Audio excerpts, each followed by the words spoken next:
Hello and welcome to Game Master's Play for this week as we continue our journey on the Adventures in Middle-earth, looking at that role-playing system, a 5th edition based role-playing system with some custom modifications that they've added in to make it feel more appropriate for the world.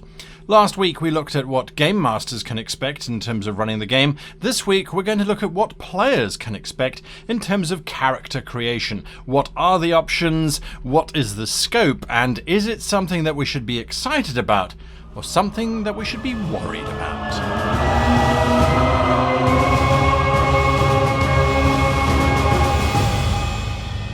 So, was the character creation process easy for Adventures of Middle-earth? Being a veteran 5th edition Dungeons & Dragons player, absolutely. The changes were small. There's minor tweaks to that system. So if you're familiar with playing 5e D&D, then playing and creating a character in this game is going to be a snap. There's definitely some things in here to make things feel more Tolkien-esque. The difference in naming for things like the flaws and the personality traits in the backgrounds for 5th, the backgrounds for this game, Adventures in Middle-earth, I mean, they're more based around real event or real kind of thought-out background sort of hopes and things that your character is a lot more attached to than I think sometimes the backgrounds are in 5th edition. So I actually like that a little bit more. Like, you have to make sure that you really collaborate with your party, because if you don't have certain classes all working together, you're going to have a bit of a tough time on your journeys. Do watch out, because there are a few little quirks. There are slightly different skills involved. And instead of having a bond and a flaw, there are very specific kinds of pros and cons that you build your character with, which are associated with background. The book does not explain fundamental core concepts that come from 5th edition, so you will need to get those, and those are freely available online, so it's not too much of a hindrance if you don't understand what your, say, for example, proficiency bonus might be. They have a very streamlined step-by-step process that worked very easily and made it very simple to make level 6 characters with little to no effort. In some ways, the character creation process has taken 5th edition, which is very streamlined and very easy to create with the dice and unrolling your characters and putting in the skills and things and all of that, which gives you customization baseline, and added a little bit more, which for somebody who's played a lot of 5th edition really likes, because it expands on it.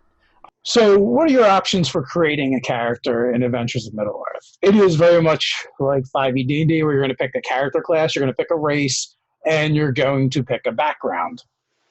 Now, the races have been reflavored to feel like Tolkien.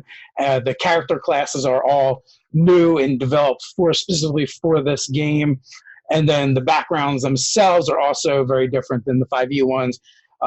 These feel more like how the fate of your character, less of like what was your character's profession, the way they are in 5e.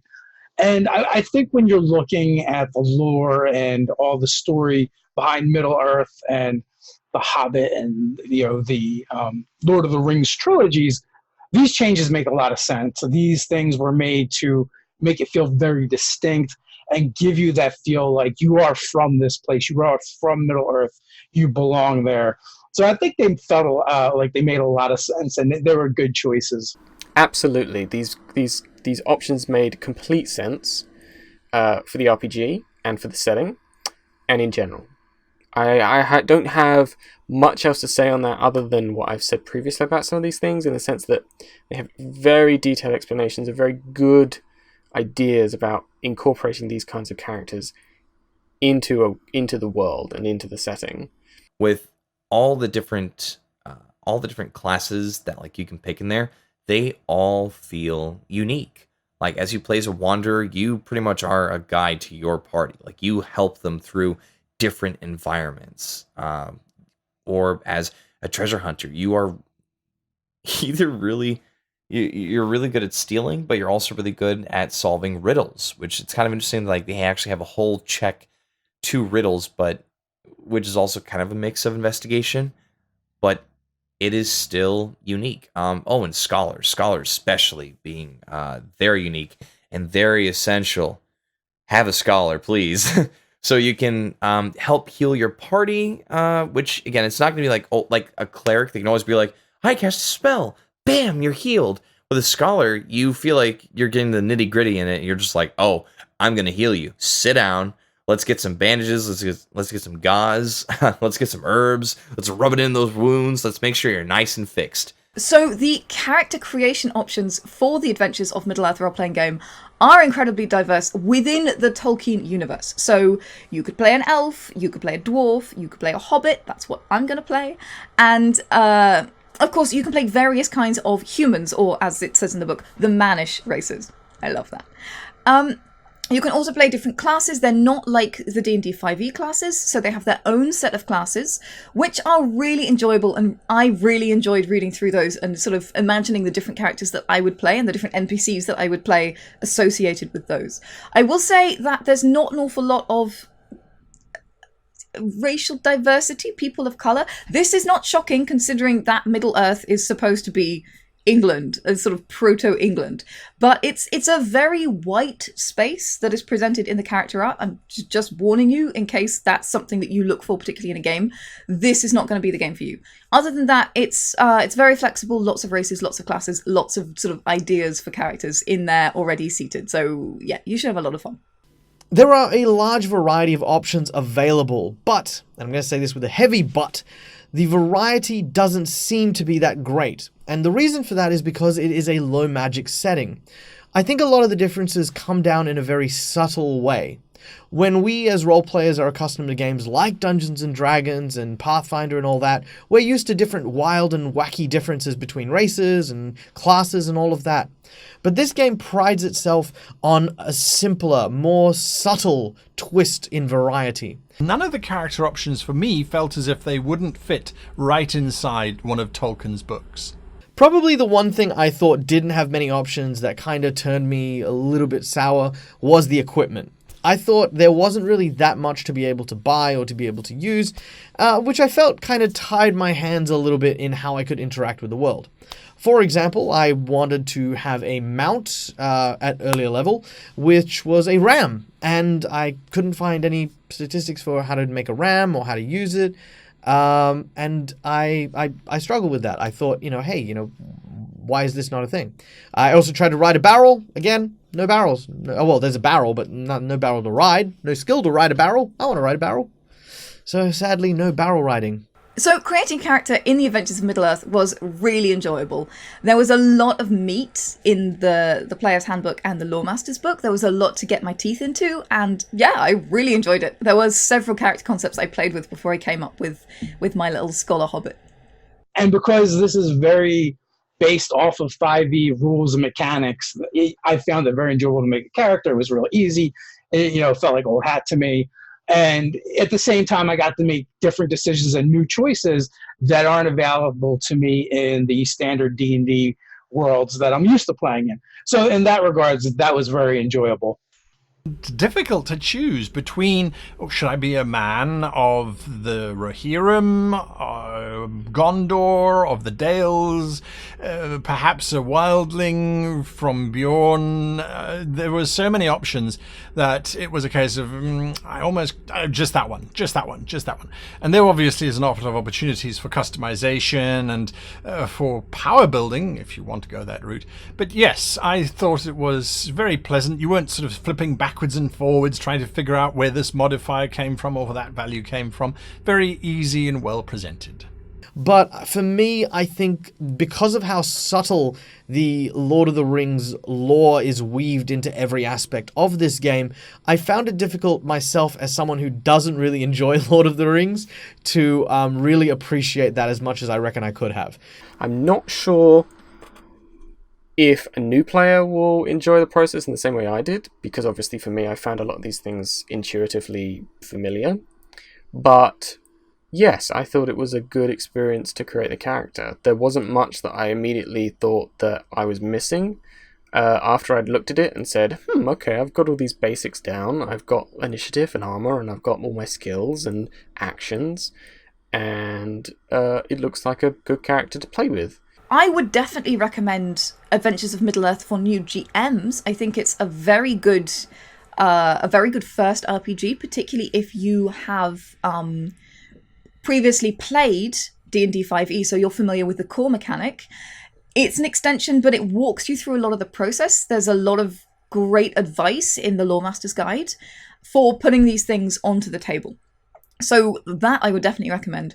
For new players, I think it's pretty clear, but I would say that there's not a huge amount of the base mechanics explained in the player's handbook.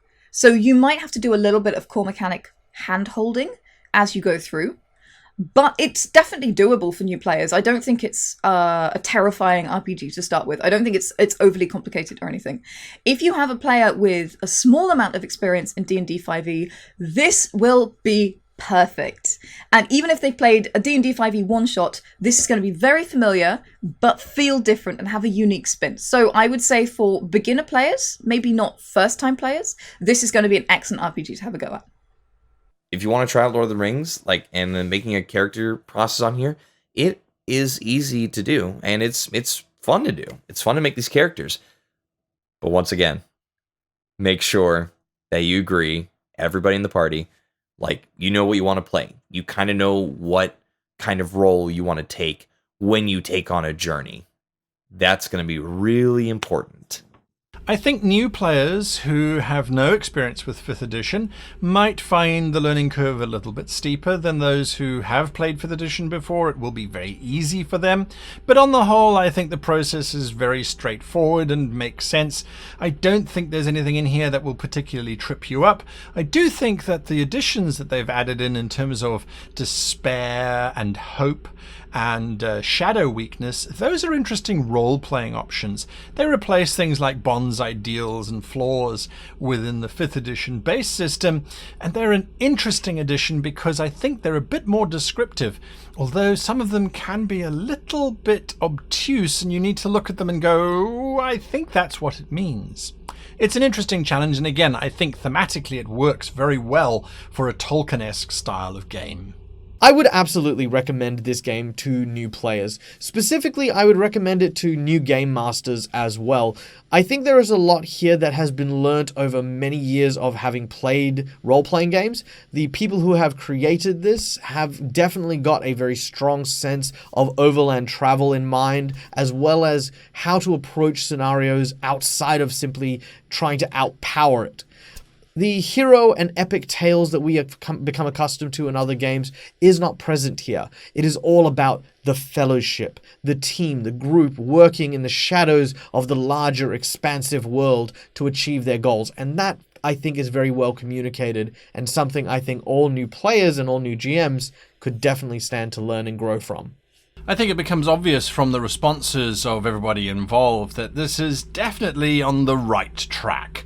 This is a game that encapsulates the feel that Tolkien was going for, and if you're a fan, then it seems to be the one system to rule them all. I had to, didn't I? I mean, I kind of had to. I think I had to make that. Next week, we jump straight into a playthrough that we ran using the rule systems, and you'll see how the characters nearly succumbed to the shadow, to bad travel planning, and how the end was suitable for Sean Bean.